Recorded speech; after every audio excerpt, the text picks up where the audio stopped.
matching what we had hoped for that particular goals, or maybe we modify a program. We've looked at our facility hours to make sure that we're open for the right hours a day. In some cases, that has resulted in enhancing the hours. In some cases, it has turned to reducing some of those. But we've really tried to lean into some different strategies to get that number to a more reasonable number, to do our part on that side as well, to reduce expenses.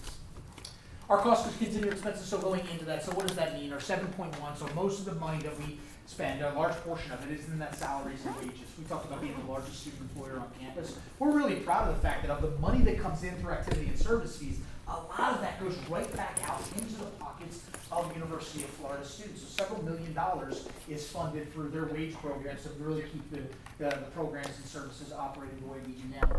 We do have our admin and 10-year plan, so close to $1 million that focuses on, that's anything from our general administrative expenses across the department to our deferred maintenance plan, our technology plan, to make sure that we still have things that are operating and are on good replacement cycles. And then finally, our operational expenses. So those are your day-to-day. So each of our unit areas, so if you think about open recreation, all of the equipment that we check out through the equipment room, for our sport programs, what are all of the things that they need to provide their staff, but also to provide participants. So that program is up and running. We looked at our core building, or outdoor adventures program down there. Much of that much of the equipment down there is funded through that operational expense line. So overall, if we were to continue as we do right now, everything that you come to expect from recreational sports in FY27, the current year, we just started FY27.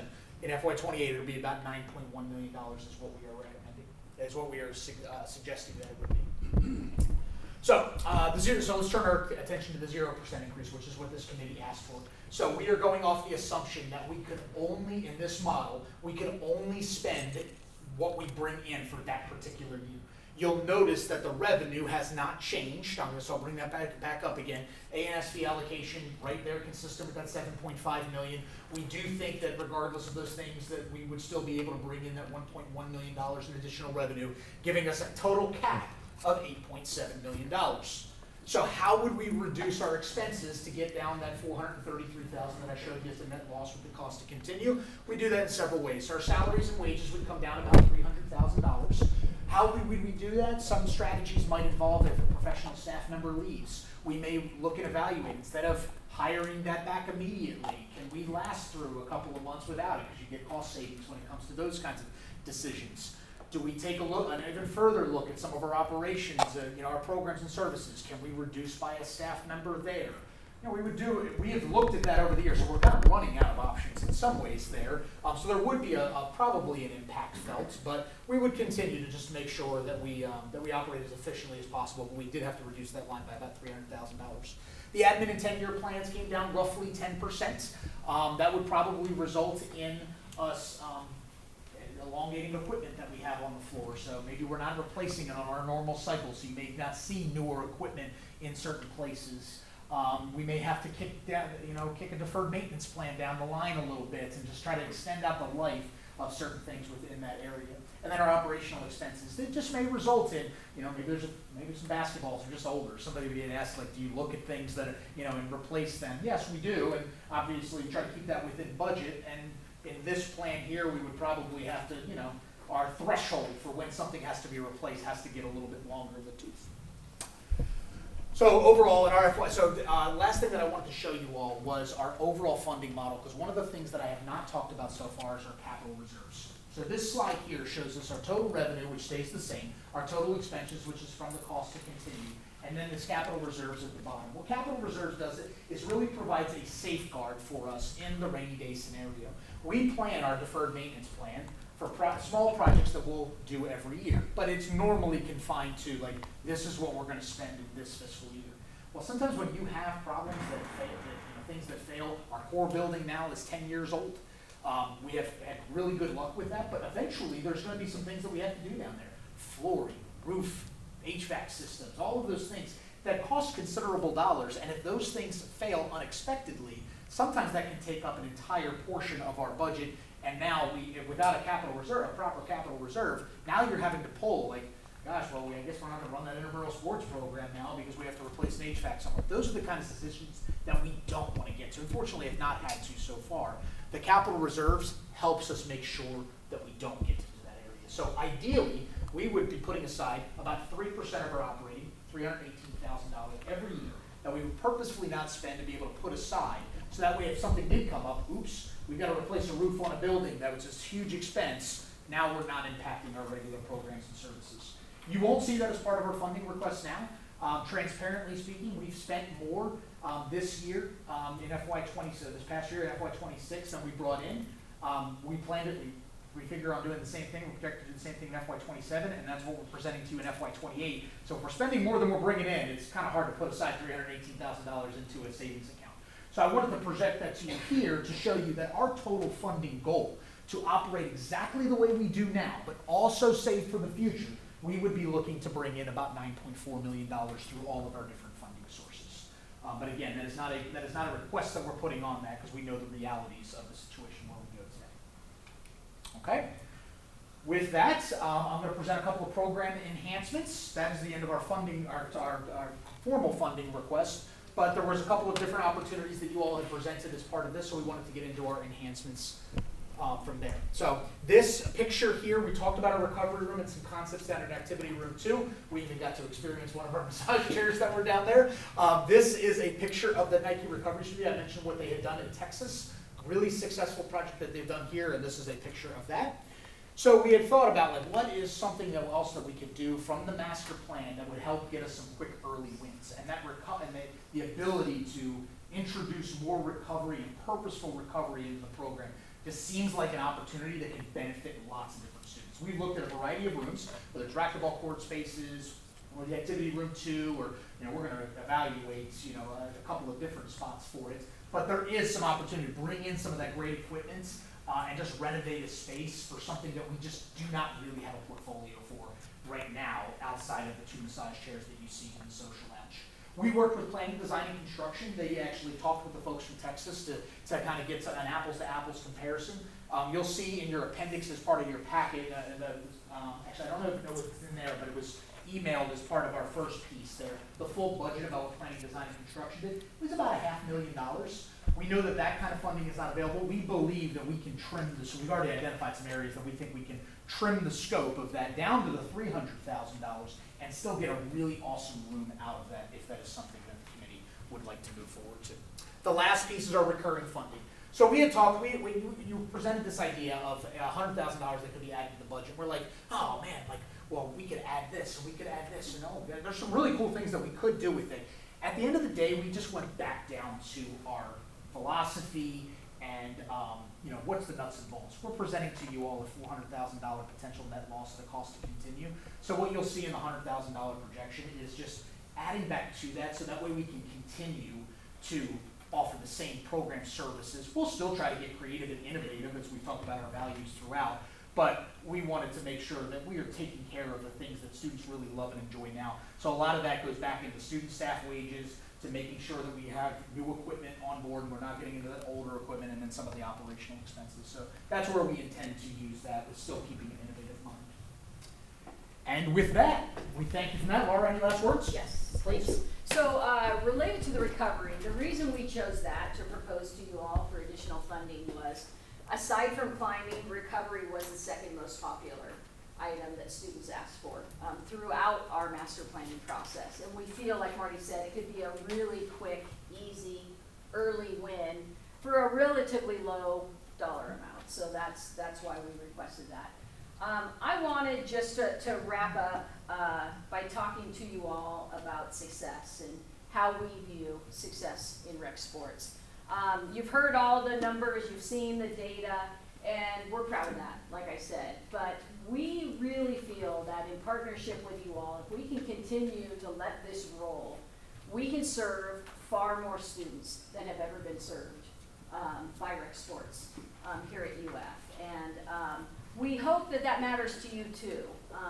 It's one thing to continue to improve and grow and be better for people, but for me it's entirely different when we start to serve someone who has never seen themselves through a rec sports lens. And that's really what we aim to do, is get up closer to 90% of our student body than the 80%. We're at 81. We really feel like 85 is absolutely attainable, but we're going to strive for even higher than that.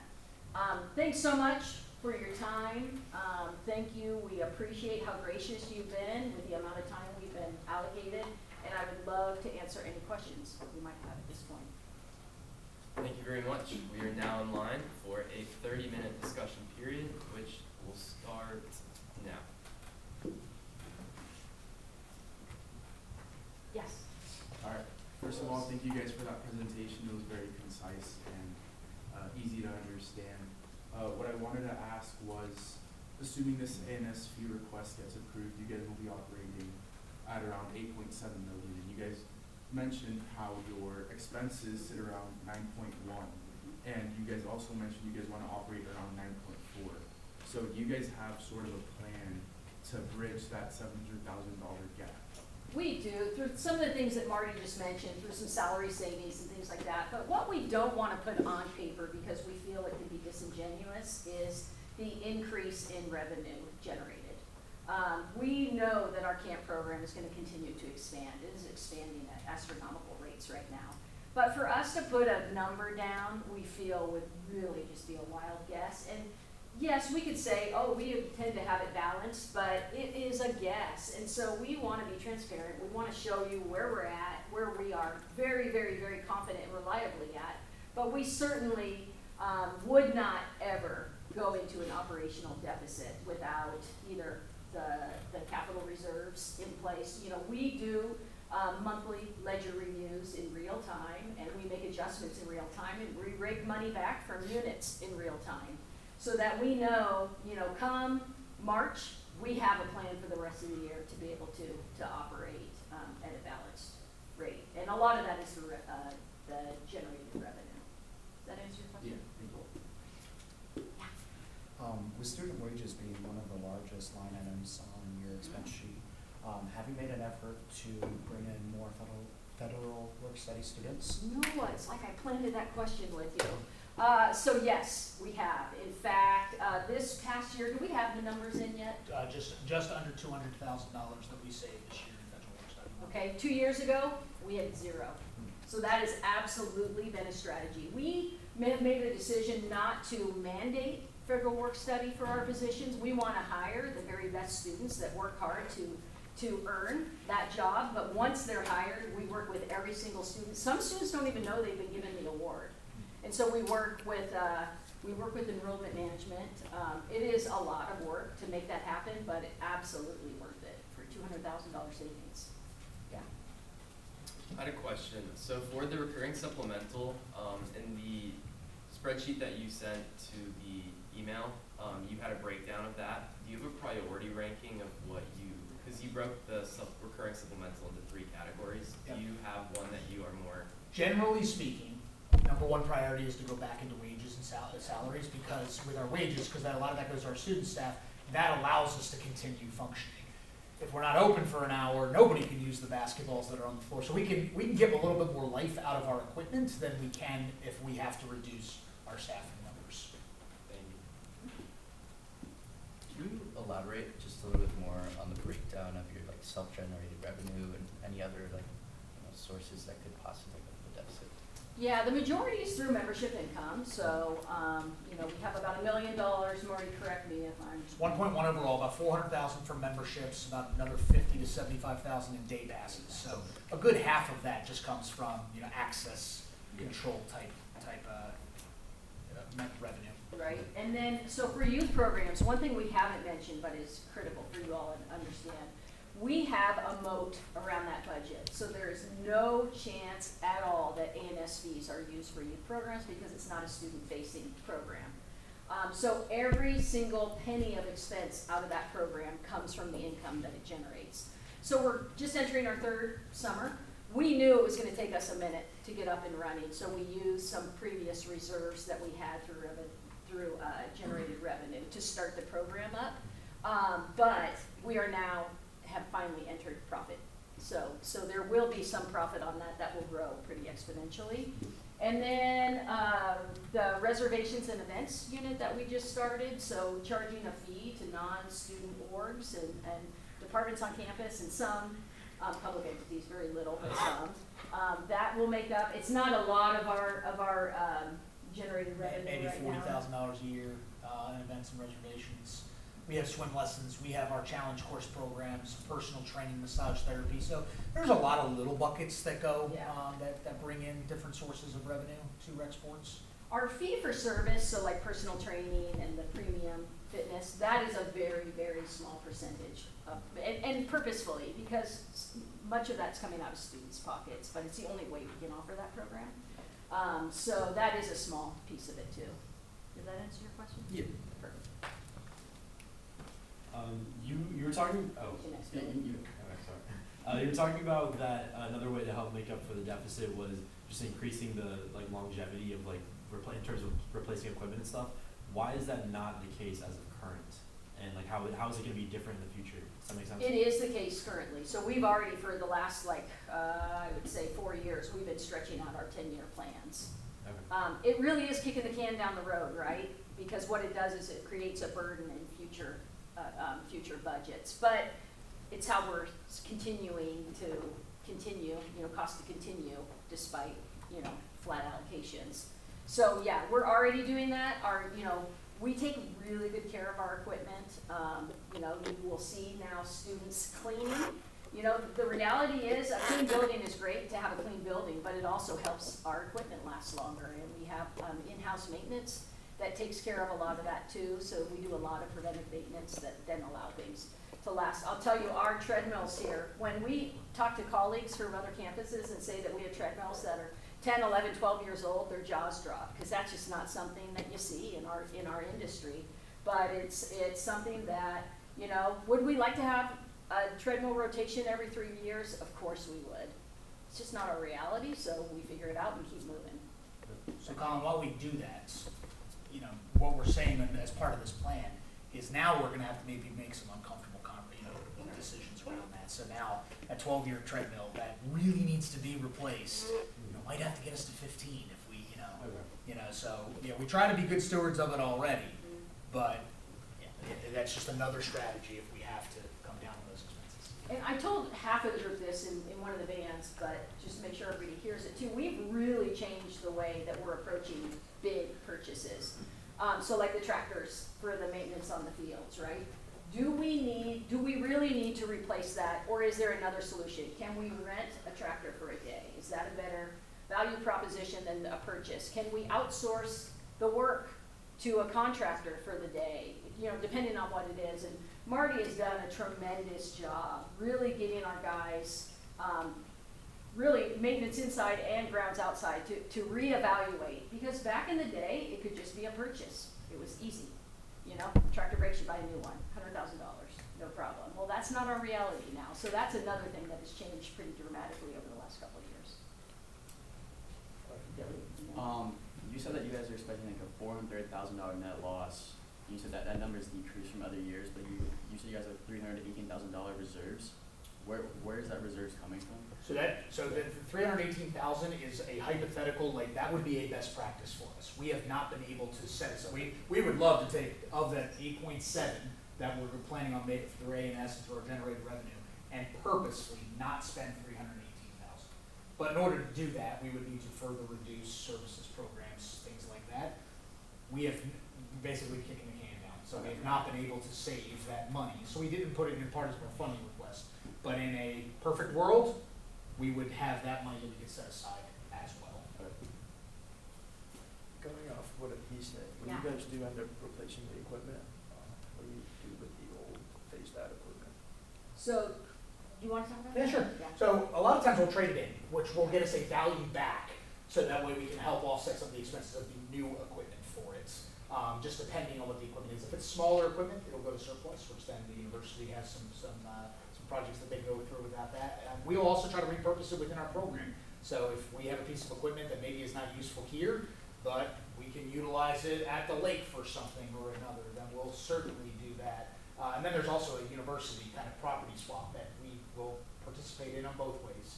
So we try to make efficient use when we're getting rid of it, and it doesn't just go into the dumpsters. Yeah. I would say we surplus very little across the entire department. Most of it, we use it until the wheels fall off or we're able to trade it in for a new purchase. That's the most common. When we talk fitness equipment, that's by far the most common way to go. How much cash do you guys have in reserves? It is, total right now, it is a little under 2 million total that we have all in. So Still we've getting been our, still getting our spending final all of that, numbers, still getting our final numbers from June of this past month.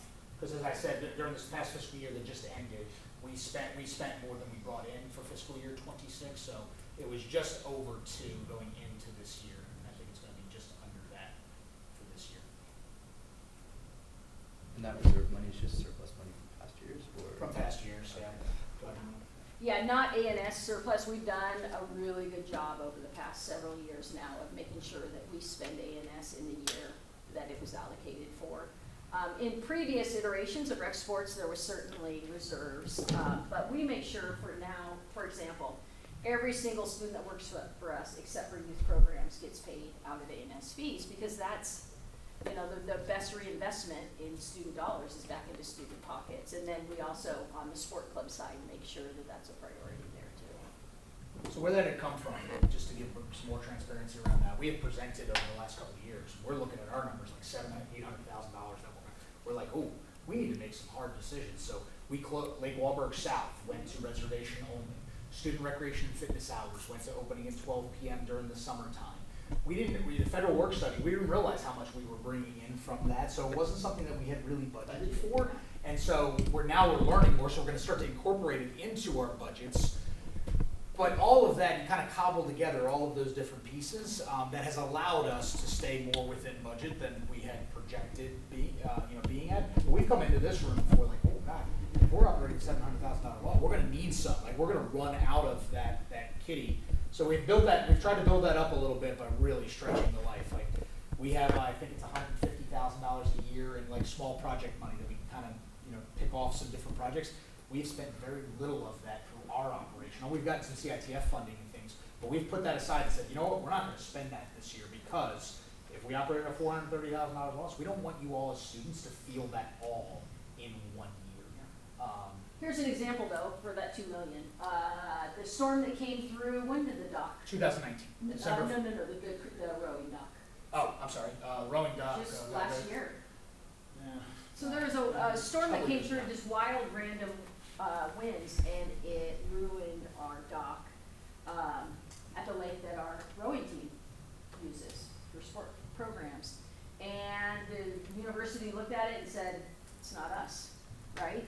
So that was $40,000, $75,000 that just came out of our pockets, right? We weren't going to assign it to the club. The club doesn't have $75,000 to sit around.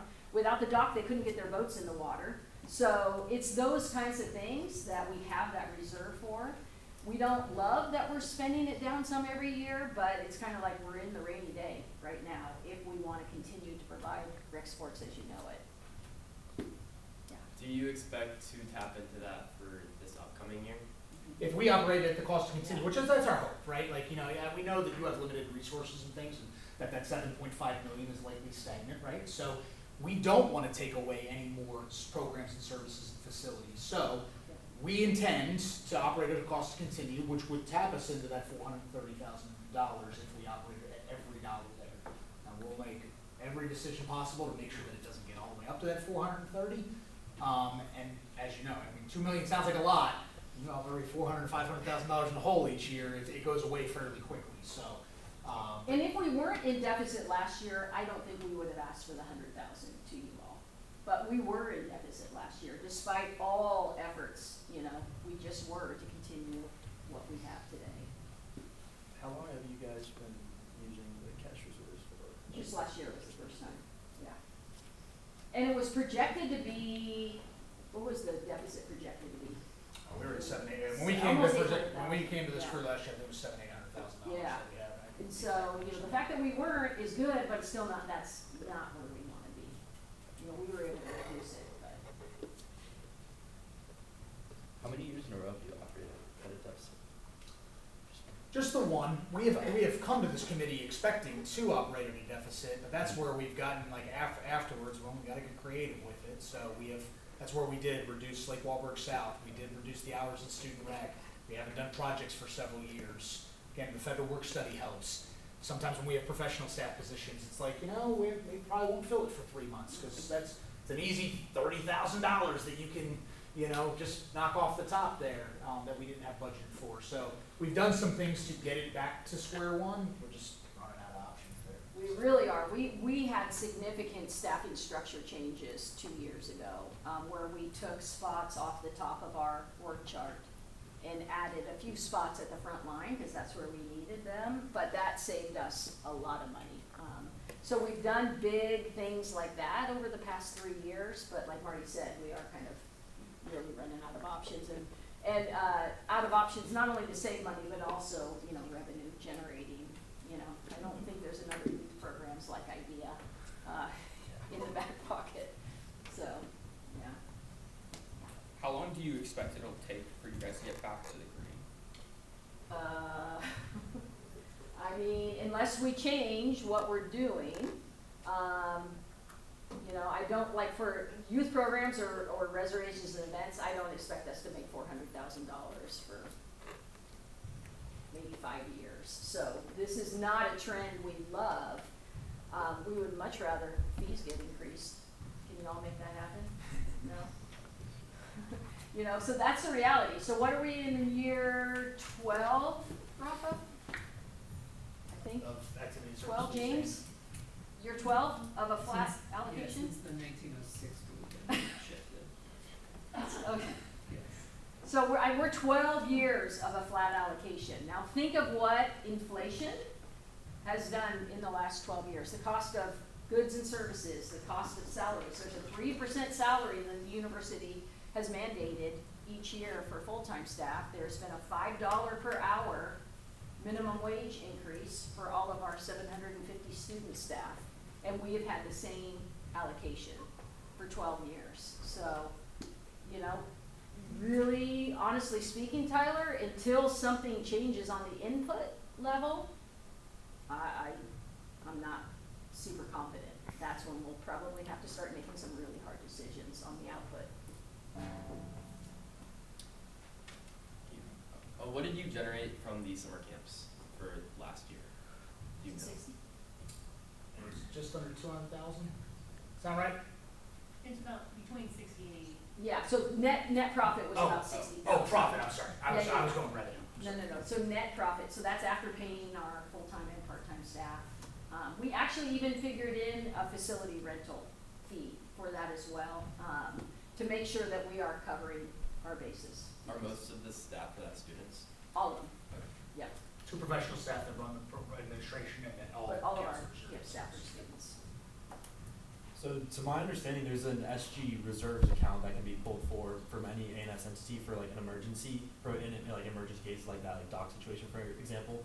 So how does this like capital reserves fund differ from that, like in relation to it? How do you guys? Yeah, the SG reserves is not something that in my time here we have been able to gain access to. So perhaps it's just a matter of better understanding what that process looks like. But, you know, when we had the tornado out at Lake Waburn, we had a lot of damage there. That again came out of rec sports funds, not the student gov reserves.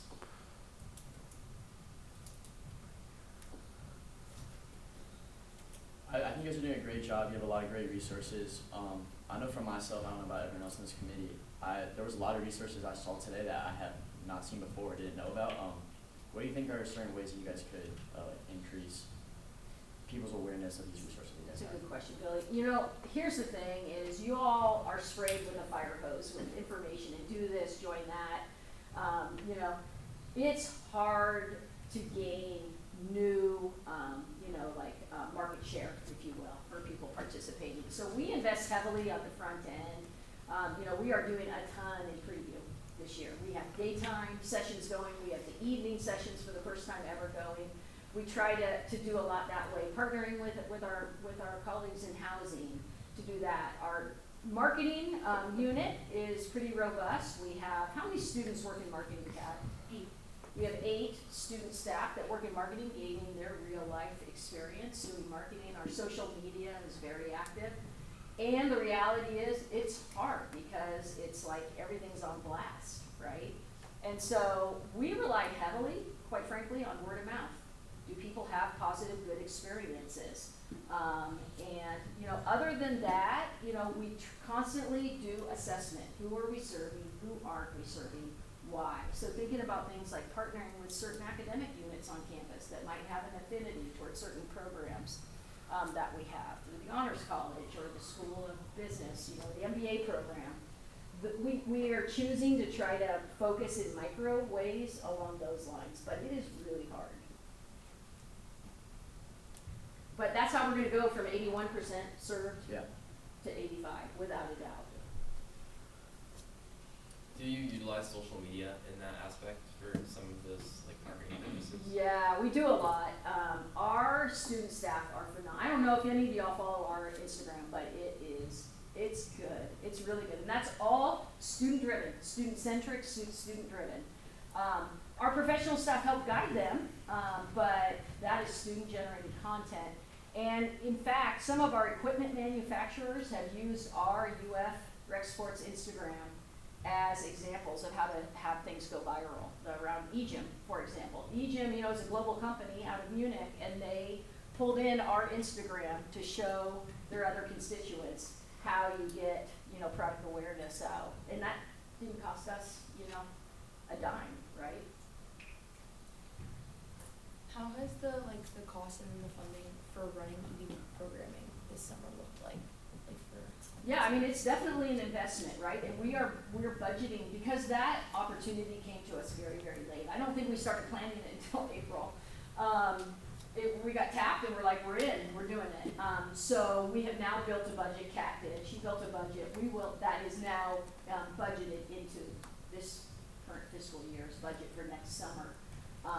But it is absolutely an investment. And we consider it marketing. We consider it a really effective way for us to get early adoption with students before you are, you know, that first week of the academic year is just full blast information. And so that's how we handle that. We saw the rock climbing wall that's coming next year. Construction starts next year, I believe. How do you plan to kind of accommodate some of the costs that will generate for the budget, once that's operational? So the bouldering wall will not really have too much of a cost for us. I mean, it will come out of operational budgets. We'll have to buy shoes and, you know, for rentals and that kind of thing, but we feel like we can do that, you know, by making some informed choices, you know. Much like we talked about the recreate lockers, what's getting rented, what isn't, and then just being smart about purchasing things that are actually used versus we purchased it last year, so let's purchase it this year, right? In terms of staffing, there will be some staffing costs associated with it, but only for the wall portion, not the bouldering wall. The bouldering wall will be able to operate independent of our staffing model. We'll staff it the same way with rotations so that people are coming through and looking, but not a person sitting at the wall at all times. So we will have to look at the hours that we're open and potentially premium. We talked about this in one of the vans. You know, what would it cost for a premium pass to do top rope climbing? Because that does require a lot of supervision. But anything that we charge for, we make sure that there's an entry available to students at no charge, in addition to ANS fees already paid. But we do. We will have to, you know, quite frankly, we're going to have to stop doing some of the things, and ideally, you know, which we have been doing. The last few years we've stopped, but it hasn't been, not once were the hours changed that we reduced. Not one time did a student say, hey, I used to go work out at student rec at 10 and now you're not open until 12. To us, that's an indicator and that's feedback that we're making the right types of decisions because it's not, you know, seemingly impacting people too negatively. So same type of thing, Phoenix, is we'll make those same types of decisions to make room for those operating expenses. Walls, though, just fortunately aren't that expensive to operate. It's very minimal staffing. And the cost of all of the equipment is in the project itself. So we won't have, you know, those types of operational costs for a few years. Again, kicking the can down the road. What are you able to generate through premiums? For like That's what we were saying. It's a very, very small amount of our Through premium, like personal training and Yeah. massage. yeah, in or terms of something. like premium services, like Yeah. what does that generate for the self-generated revenue? Oh, God. probably, personal training probably makes 20 grand a year, massage therapy a little less than that. Nutrition brings in a couple of $1,000, so it's all no individual program outside of youth revenue and memberships generates 6 digits by itself. We have 5 minutes left for questions. So for the recovery studio, would there be any type of a premium option for that? Absolutely not. We want that just to be a drop-in like any other space.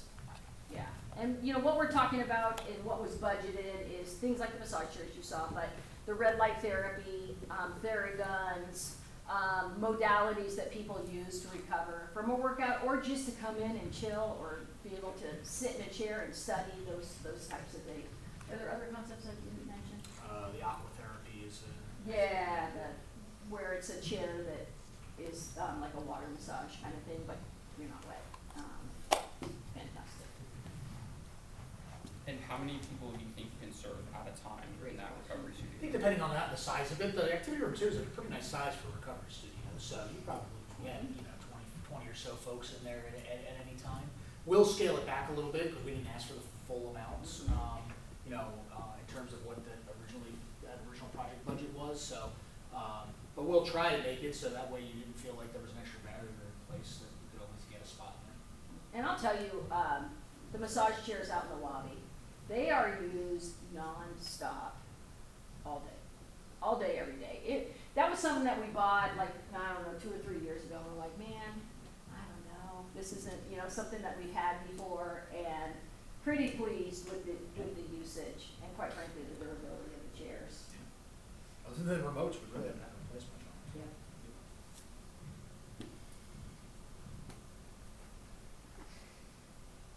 All right, hearing no further questions, we are now in line for 3 minutes of pro, starting now. If you guys started here, I think it's pretty clear from what we've seen today that Rec Sports operates with the best interest of the student body in mind. So, my biggest pro is the fact that we'd be allowing them to continue to operate and influencing the lives of the student body in a positive manner as they have in previous years. Yeah, I absolutely love that you're trying to expand federal work study. It's a win for you guys, as you guys get to not only help underprivileged students, but saves you some money. And federal work study students get untaxed income, so it's a win for them too. So that's absolutely great that you guys are expanding that, and yeah. I also really like how proactive everything is, especially with this whole rock climbing, bouldering thing. I feel like that's a great addition. So many people like me, like my friends and everything, getting super interested in that, and then being proactive in terms of accommodating that. I think that's super great. Yeah, I also like how you're trying to expand to a larger percentage of the student body. I think that's a good. Something that stood out to me was the over 700 student employees, and them being the largest employer on campus. I think that's pretty remarkable that we're able to offer, that many positions for students. Over 700 positions on campus for work is not a small number by any means. And the fact that A&S is going directly to those student wages, I think it's a good utilization of those service fee dollars, and I think it's a wonderful thing that's able to be accomplished.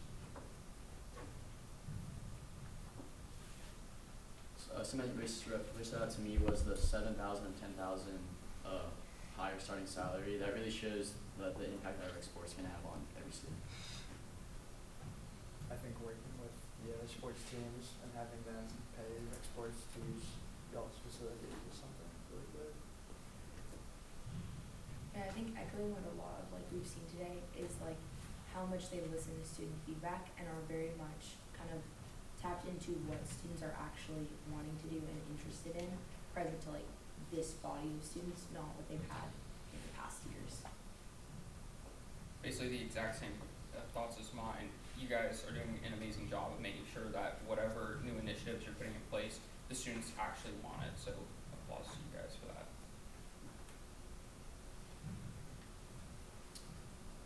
All right, hearing no further pro, we are now in line for 3 minutes of con, starting now.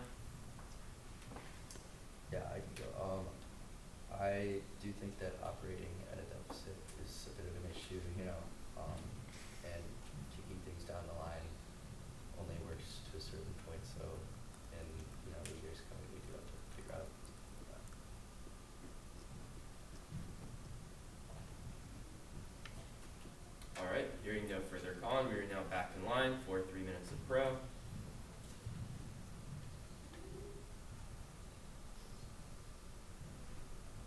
Hearing none, we are now back in line for 3 minutes of con.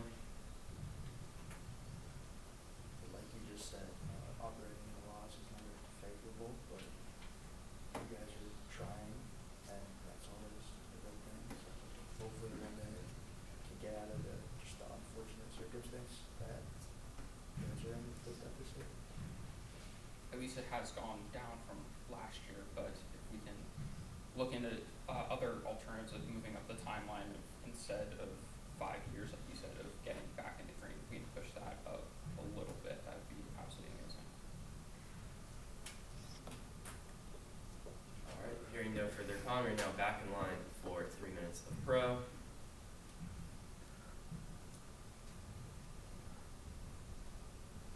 And hearing none, we are now in line for final privilege.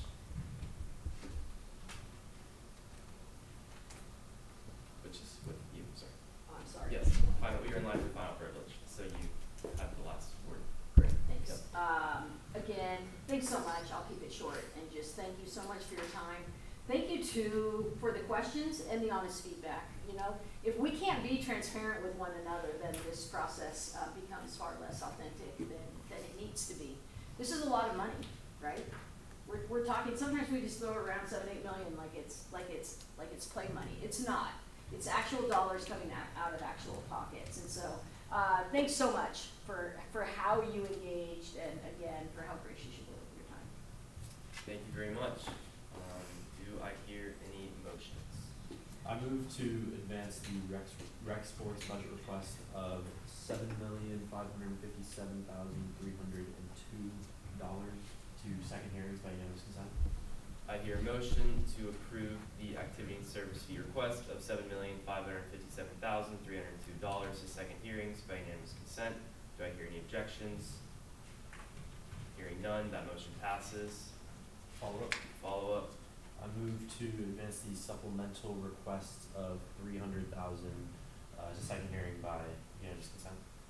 I hear a motion to move the $300,000 for supplemental funding to second hearing by unanimous consent. Do I hear any objections?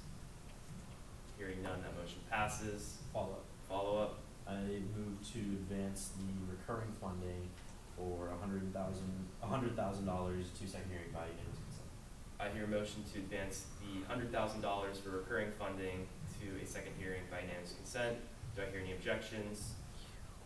Hearing none, that motion passes. And that concludes our business for today. So I adjourn this meeting at 12:59 p.m. Thank you, everyone.